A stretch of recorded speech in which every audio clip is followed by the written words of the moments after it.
बंदी छोड़ सतगुरु रामपाल जी भगवान की जय हो। परमपिता परमेश्वर की आप सभी प्यारी आत्माओं को मुझ पवन दास का सत्साई। पुण्यात्माओं, आगे एक छोटी सी 4-5 मिनट की ऑडियो है, एक वार्ता है। एक बहन की शंका थी या उनका सवाल कह लीजिए, परमेश्वर ने दास से ज्ञान आधार से उसका जवाब दिलवाया है। लेकिन उससे पहले आपकी नॉलेज में एक बात डालनी बहुत ही ज़रूरी है, क्योंकि अगर दास ये शब्द उस ऑडियो को सुनने से पहले आपको नहीं बताएगा, हो सकता है आपके मन में भी कई प्रकार की शंकाएं और भ्रांतियां पैदा हो जाएंगी दास को लेके। तो पुण्यात्माओं, देखो, ये सत भक्ति मार्ग है और काल भगवान बिल्कुल भी नहीं चाहेगा कि ये मार्ग वर्तमान में ठीक ठाक चले और आगे आने वाले समय में कोई भी आत्मा इस मार्ग पर ज्ञान आधार से टिक के भक्ति कर ले, अपना आत्म कल्याण करवा ले। वो कोशिश करेगा जो उसके अंडर में है। साम दाम दंड भेद घटिया नीति, कुछ भी कुप्रेरणा करके वो इस मार्ग को दूषित करने की कोशिश करेगा, लोगों में शंकाएं डालने की कोशिश करेगा। तो इसलिए दास ने ये ऑडियो बनाना लाजमी समझा है। तो पुण्यात्माओं, एक बहन है जो मुझदास को व्हाट्सएप पे एक मैसेज डालती है ऑडियो, और कहती है कि पवन भगत जी, मुझे आपके अंदर कबीर परमेश्वर दिखाई देते हैं। अब यदि डायरेक्ट दास वो ऑडियो डाल देता तो आप जी मुझ दास पर भी शंका कर बैठते और बहुत सारी जो बातें हैं आपके अंदर गलत विचार आ सकते थे। इसलिए पुण्यात्मा दास यहाँ पे बताना जरूरी समझ रहा है कि इसमें भी उस परम पिता परमेश्वर की ही मर्जी है। उस बहन में ये विचार नहीं आए। वो बहन परमेश्वर का ज्ञान सुनने के बाद में, तत्व ज्ञान लेने के बाद में, जिसको मालूम पड़ गया कि पूरी पृथ्वी के ऊपर यदि कोई भगवान है, कोई परमेश्वर है, असल में यदि कोई कबीर परमेश्वर है तो बंदी छोड़ सतगुरु रामपाल जी भगवान है, जो कि हमारे पूज्य गुरुदेव हैं। उस बहन को भी अच्छे से पता है इस बात का। उसके बावजूद भी यदि उस बहन ने ये कहा है कि पवन भगत जी, मुझे आपके अंदर कबीर परमेश्वर जो है नज़र आते हैं।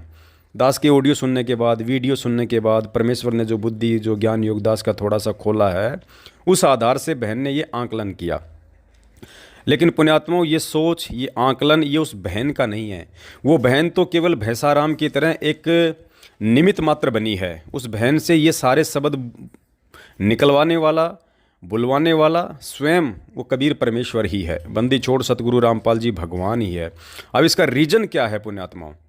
इसका रीजन ये है कि आने वाले समय में जब हमारे पूज्य गुरुदेव जी इस पृथ्वी लोक से अपनी लीला पूरी करके और जब अपने निज लोक सतलोक वापस प्रस्थान कर जाएंगे, उसके बाद में काल किसी भी तरह से इन जीवों में कुविचार पैदा करके, किसी भी प्रकार की शंका पैदा करके भ्रमित ना कर सके आने वाली पीढ़ियों को।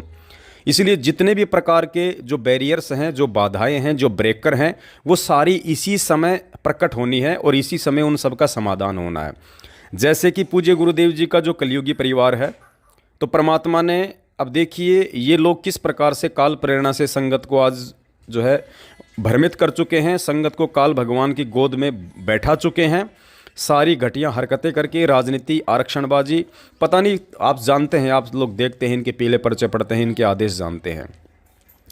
तो परमात्मा साथ साथ में सत्सेवकों को निमित्त बना के ज्ञान आधार से उनका समाधान भी करवा रहे हैं, ताकि आने वाली पीढ़ियां ऐसी, यदि गलती कोई भगत यदि आने वाले समय में कोई वो करेगा तो कोई भी व्यक्ति उनके झांसे में नहीं आएगा, क्योंकि ये घटनाएं वर्तमान में घटित हो रही हैं, ये एक एग्जाम्पल बन रही हैं। संजय दिल्ली वाला जिसने कमाल की भूमिका निभाई, ताकि आने वाले समय में यदि मेरी गैर हाजिरी में कोई भी आत्मा काल प्रेरित होके अगर ऐसा कोई घटिया कर्म करे जो अपने आप को नानक घोषित कर दे, अपने आप को कबीर परमात्मा घोषित कर दे, अपने आप को जगत गुरु तत्वदर्शी संत घोषित कर दे, तो भी मेरी आने वाली जो आत्माएं हैं जो भक्ति करेंगी 1000 साल तक इस मार्ग पर, वो भ्रमित ना हो सकें, उसके लिए भी आज वर्तमान में ही वो एग्जाम्पल तैयार हो गया। गुरु जी का परिवार, गुरु जी का बेटा बेटी, यानी ये वंशवाद और ये परिवारवाद भक्ति मार्ग में कितना खतरनाक है, कितना बड़ा वायरस है, ये भी परमेश्वर ने संगत को वर्तमान में एक उदाहरण पेश करके दिखा दिया।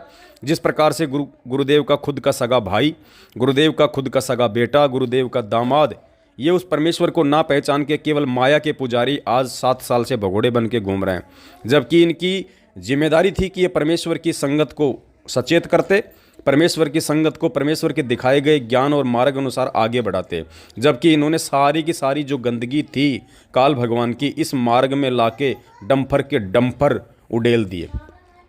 तो ठीक इसी प्रकार पुण्यात्माओं, आगे आप जो ऑडियो सुनेंगे हरियाणा की एक बहन की, जो मुझ पवन दास को कह रही है कि पवन भगत जी, मुझे आपके अंदर कबीर परमेश्वर जी नज़र आते हैं। पुण्यात्माओं, ये वो बहन नहीं बोल रही है, ये सतगुरु रामपाल जी भगवान ने उससे बुलवाया है ताकि मेरे जाने के बाद कोई भी आत्मा किसी अन्य भगत भाई बहन के विचारों से प्रभावित होके ये ना कहे कि भाई मुझे आपके अंदर संत रामपाल जी महाराज जी नज़र आ रहे हैं, मुझे आपके अंदर भगवान नज़र आ रहे हैं, और उसके ऊपर आसक्त ना हो जाए, आश्रित ना हो जाए और अपनी भक्ति का नाश ना कर ले। इसलिए पुण्यात्माओं, परमात्मा वर्तमान में एग्जाम्पल पेश करवा रहे हैं कि इतनी सी त्रुटि भी हमने आने वाले समय में या वर्तमान में अपने पूज्य गुरुदेव जी को छोड़ के किसी दो कोड़ी के पवन जैसे भगत के ऊपर आस्था नहीं टिकानी है। ये एक एग्जाम्पल पेश कर रहे हैं परमात्मा। अब आप कहोगे जी गुरु जी कैसे उस बहन के अंदर ये प्रेरणा कर देंगे इस प्रकार की? पुण्यात्माओं, ज्ञान को आधार बनाओ। दास आपको परमपिता परमेश्वर सतगुरु रामपाल जी भगवान का एक छोटा सा सत्संग भेज रहा है, जिसमें पूज्य गुरुदेव जी 650 साल पहले रामानंद जी और कबीर जी की वार्ता का जिक्र कर रहे हैं। और पूज्य गुरुदेव जी कह रहे हैं कि उस कबीर परमात्मा ने रामानंद के अंदर एक और शंका पैदा कर दी ताकि वो सवाल करे और मैं उसका जवाब दूं, ताकि वो कबीर सागर में लिपिबद्ध की जा सके। और 650 साल पहले जो पिछली पीढ़ी आएगी, उन आत्माओं के जो सवाल होंगे, हो सकता है वो सवाल वो ना कर पाएँ, लेकिन वो सवाल और जवाब दोनों उन आत्माओं तक मैं आज ही कबीर सागर में लिपिबद्ध करवा के चला जाऊं, ताकि मेरी पिछली पीढ़ी वाली जो आत्माएं हैं वो किसी भी प्रकार से मतलब भ्रमित ना हो। तो वो कबीर परमात्मा जानबूझ के भी शंका पैदा करता है किसी चीज के समाधान के लिए। अब रामानंद जी ने फिर भी मन में शंका है कि परमात्मा ने पैदा की, कहने लगे बच्चा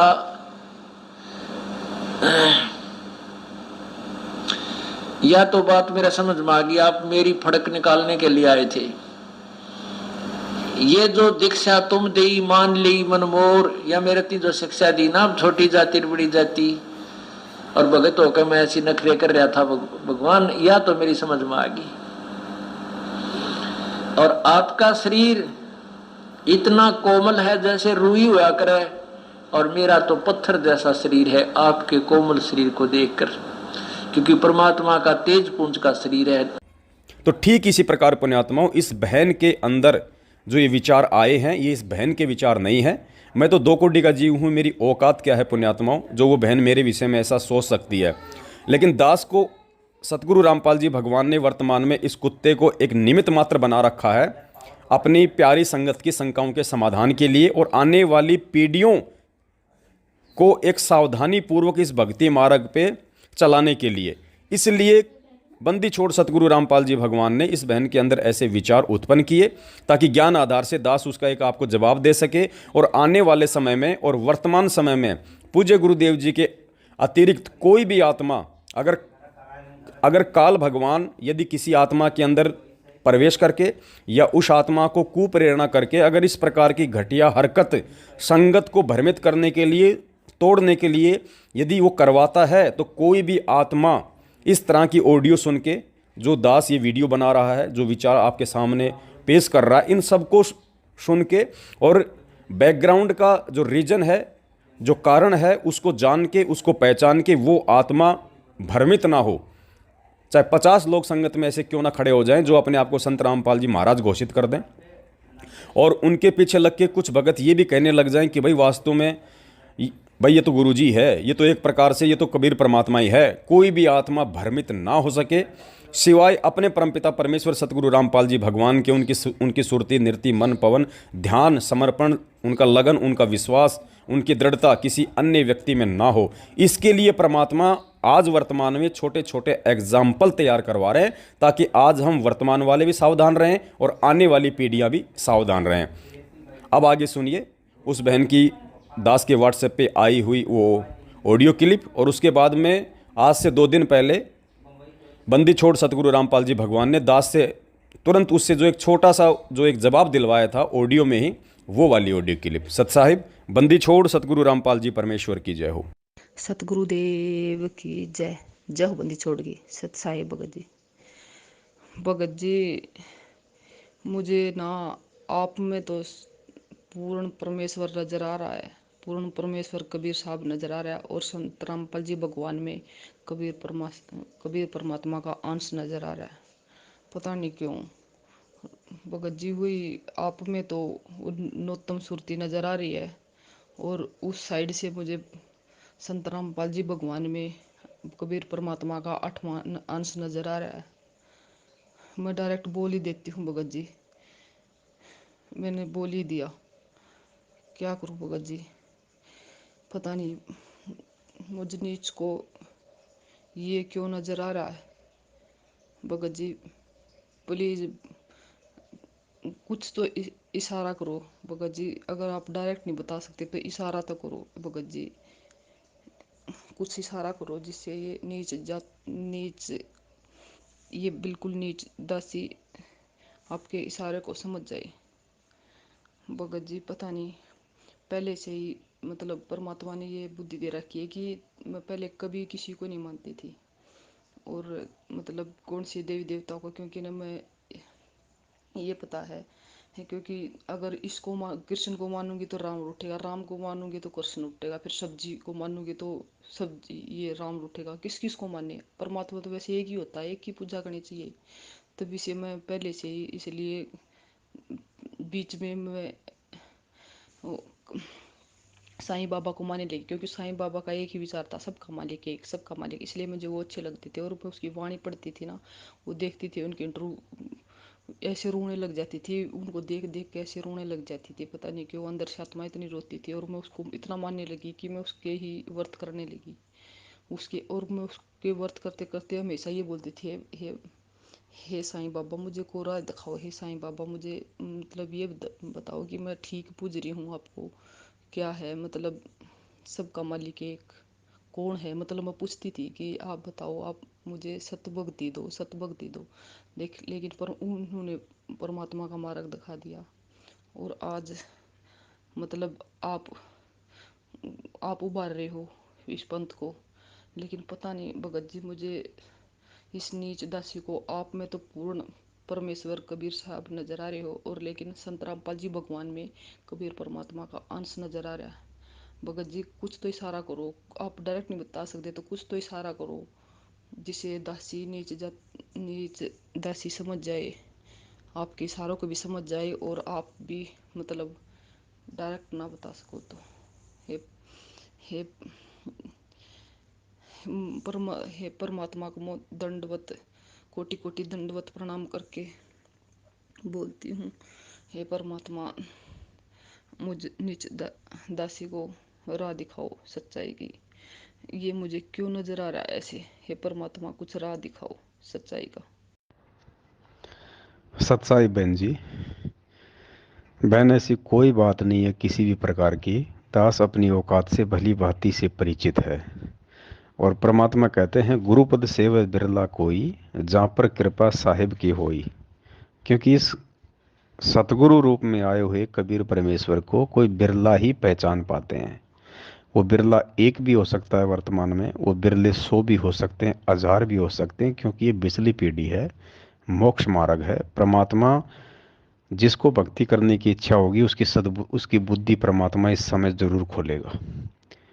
तो दास उन आत्माओं से एक हो सकती है जिसको जिसको परमात्मा की प्यास हो, जिसको परमात्मा की तड़प हो। तो परमेश्वर ने उसी आधार से वे दास की बुद्धि खोल दी, जो उनके संकेतों को समझ पा रहे हैं, दूसरे भगत भाई बहनों को बता रहे हैं। अब इसमें ये कहना बहन जी वो गलत हो जाएगा कि मैं नौवीं सुरती हूँ, क्योंकि मुझे तो ऐसा कुछ भी आवाज़ नहीं होता कि मैं नौवीं सुरती हूँ। मैं तो अपने आप को पवनदास ही मान रहा हूँ, पवनदास ही समझ रहा हूँ। ना मुझे ऐसा कुछ आभास होता, ना मुझे ऐसा कुछ महसूस होता है। मुझे तो एक शिक्षा मिली है गुरु जी से कि भैया अपने गुरु को परमात्मा मानो और गुरु वचन पे चलो। अब गुरु वचन पे चलेंगे तो भैया संघर्ष भी करना पड़ेगा, संघर्ष करेंगे तो ऑटोमेटिक आप में निखार आएगा, परमात्मा आपके साथ रहेगा, आपकी बुद्धि खोलेगा। तो आप दुनिया को मतलब थोड़े से अलग नजर आओगे। क्यों नजर आओगे? क्योंकि आपने वो संघर्ष अभी नहीं किया। आप उस आधार से सत्संग नहीं सुन रहे जिस आधार से सत्संग सुनने चाहिए। तो लोगों को लगता है कि पवनदास कुछ अलग है, पवनदास पे विशेष दया है। ऐसा कुछ नहीं है बहन। पवन दास को अपनी औकात का पता है कि जब महीना होता है 10 दिन पहले मुझे मकान के किराए की टेंशन लग जाती है कि कहाँ से लाऊंगा। ऐसा कुछ नहीं बहन, ये अपने मन का वहम हो सकता है। और दूसरी बात, मान लो कभी, अब मान लो ये पवन दास है, आपको कुछ भी दिखाई दे रहा है, तो बहन जी वो दिखाई देने से क्या हो जाएगा? हमारी मुक्ति तो गुरुदेव के दिखाए मार्ग पे चलने से होगी ना, गुरु को भगवान मानने से होगी ना, जो मंत्र परमात्मा ने दे दिया उनकी भक्ति करने से, मर्यादा से होगी। पवन दास को कुछ विशेष मान लेने से या पवन दास में कोई नूतन सुरती देख लेने से, ये इनसे हमारी मुक्ति नहीं होने वाली है बहन। तो अंततः हमने ज्ञान को आधार बनाना पड़ेगा। ये तो एक सेवा दी है परमात्मा ने। अब 650 साल पहले भगवान ने भैंसाराम के ऊपर आशीर्वाद दे के वेद मंत्र बुला दिए, तो क्या आज हम उस भैंसाराम की पूजा करें? क्या हम भैंसाराम को जो है वो भगवान मान लें? तो इसी प्रकार बहन, अब ये भैंसाराम समझो, ये पवन दास, वो बेचारा जानवर के रूप में था, आज मैं एक इंसान के रूप में हूँ, फर्क केवल इतना ही है। तो ये तो अपने मन का एक वहम है बहन, जिसको हमने निकालना होगा, और अपना दिलो दिमाग, अपनी सुरती, सब कुछ हमने अपने पूज्य गुरुदेव जी पे ही लगानी पड़ेगी। और हम किसी और पे इस प्रकार से आश्रित भी ना हों, क्योंकि मेरी औकात नहीं है बहन कि मैं भगत समाज को समझा सकूं, ये 3-3 घंटे की वीडियो बना सकूं, किसी भी पॉइंट पे किसी भी शंका का समाधान कर सकूं। ये तो परमेश्वर ने बुद्धि खोली हुई है। अगर आप इस भक्ति मार्ग में इतना यदि आप भी आगे बढ़ोगी, तो परमात्मा तो रजा करने के लिए बैठा है ना, वो तो आप पे भी रजा कर देगा। वो तो लाखों पवनदास खड़े करने के लिए तैयार बैठा है, लेकिन कोई पवनदास की तरह कोई आगे बढ़ने के लिए भी तो तैयार हो, कोई इतना संघर्ष करने के लिए भी तो तैयार हो, घर बार बाल बच्चे छोड़ने के लिए भी तो तैयार हो कि अगर वो समय आए तो मैं सब छोड़ दूंगा। इतना किसी का एक विश्वास भी तो बने अपने गुरु में। बस इतनी सी बात है बहन, बाकी यहाँ कोई छोटा बड़ा नहीं है, हम सब एक ही कैटेगरी के हैं। हम सब उस परमात्मा के भगत हैं, उसके बच्चे हैं। हमें कोई ज्ञानी, कोई महाज्ञानी, कोई मूर्ख नहीं है। ये तो अपनी अपनी अध्यात्म को लेके मतलब समझ है, सोच है, बस इतनी सी बात है बहन। अब कोई बच्चा स्कूल में मेरिट आ जाता तो क्या वो मतलब देवता बन जाएगा? अगर एक बच्चा अगर फर्स्ट डिवीज़न आ रहा है, एक सेकंड डिवीज़न आ रहा है, एक फेल हो रहा है और एक मेरिट में आ गया, तो मेरिट में आने वाला कौन सा बताओ, बल्कि ब्रह्मा विष्णु महेश की पदवी पे बैठ जाएगा? रहे तो वो भी एक इंसान ही का ना, लेकिन उसने थोड़ी मेहनत की, जिस कारण से वो मेरिट में आ गया, अच्छे नंबरों से पास हुआ, तो उसको अच्छी नौकरी मिल जाएगी। बस इतना ही फर्क है बहन, सत साहिब। जिसके सिर पर कृपा गुरु की, वो दुख कैसे पाएगा? जिसके सिर पर कृपा गुरु की, वो दुख कैसे पाएगा?